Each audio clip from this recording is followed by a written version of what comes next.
Hello everybody and welcome to today's assembly. In today's assembly I'm going to talk to you about the idea of walls. And I don't mean the ice cream. I'm going to show you a picture.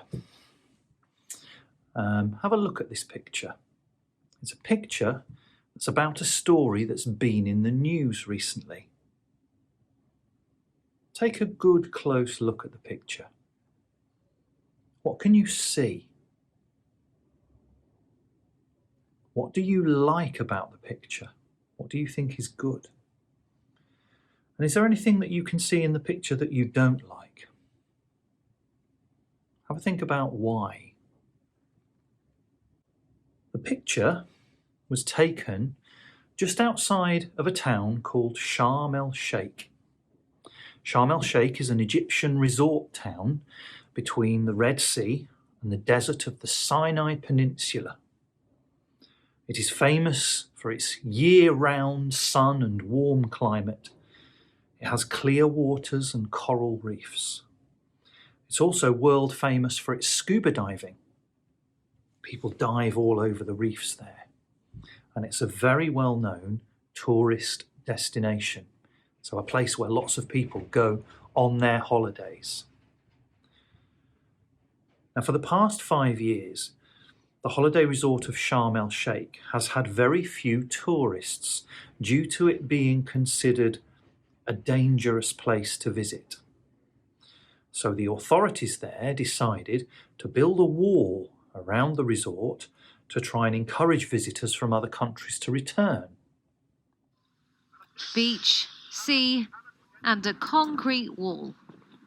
Egypt's popular Red Sea resort is hoping to send the message that it's a safe holiday destination. Sharm el-Sheikh has been hit by a string of events that's dented their tourism, including the crash of a Russian passenger jet in 2015 and bombings in 2005 that killed dozens in one of the country's deadliest militant attacks. So authorities here have recently finished building a 36-kilometre concrete and wire barrier encircling the resort on the southern tip of the Sinai Peninsula. The new security barrier separates the resort from the desert around it. Those entering the city by road have to pass through one of 4 gates equipped with cameras and scanners. Sharm el-Sheikh is about 360 kilometres south of Sinai's northern Mediterranean coast, where an insurgency by Islamist militants has been concentrated. The new wall has taken 3 years to build. It's 6 metres high. It's 37 kilometres long, and it's made of concrete and wire. Every 50 metres or so along the wall, there is a peace sign. And the aim is to ensure the safety of tourists who will fly in and out through the local airport. It wasn't built to segregate people living outside of the wall. Have a think about the kinds of places that you've been on holiday and what you've enjoyed about that holiday.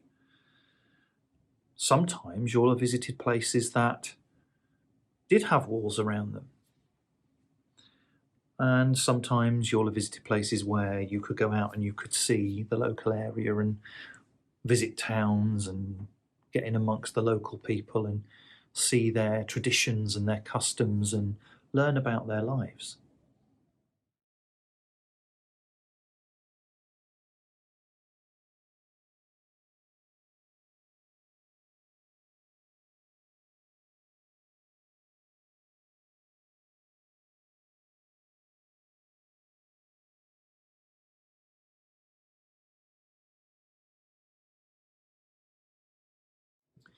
Just have a think to yourself for a moment.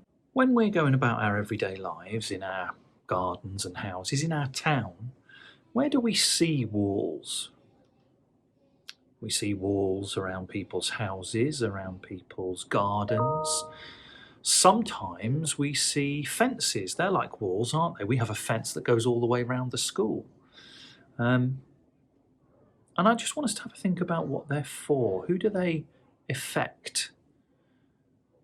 Do walls and fences sometimes affect people in a negative way, in a positive way?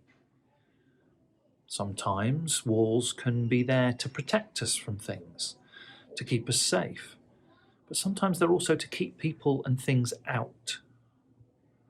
For example, the fence around the school is there to stop anybody who shouldn't be here getting in, and to keep us safe when we're here in school. But are there any reasons why fences or walls might make people feel unsafe or not protected? Now, not all walls are physical walls. Maybe you can think of an example of a wall that isn't physical. For example, sometimes somebody might say, maybe they're doing a run or some exercise and they say, "Oh, I've hit the wall." So walls can kind of mean all sorts of things. So have a think to yourself for a moment. Are there any walls in life that are not physical? Also, what might an emotional wall be? Around about 8 years ago, I went for a long walk. I walked from one side of the country to the other, following Hadrian's Wall.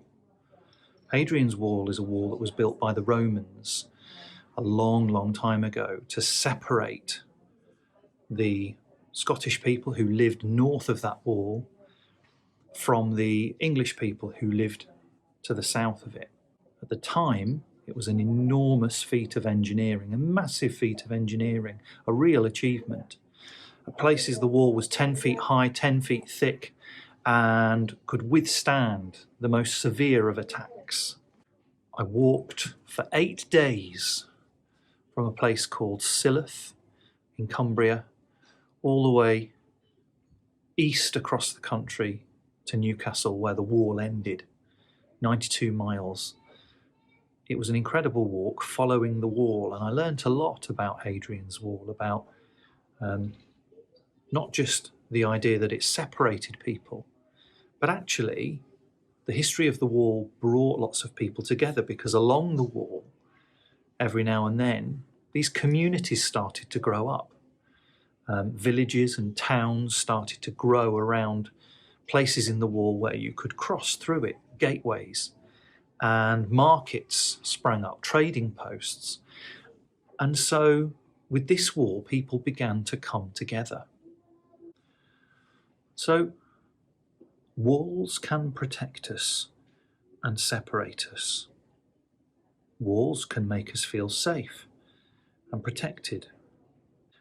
But what's important for us to consider is the purpose of a wall, why that wall is built, why that wall exists, and how that wall affects people who are on both sides of it. Because it's important that we consider the thoughts and feelings of everybody in our communities, not just the people that we live with.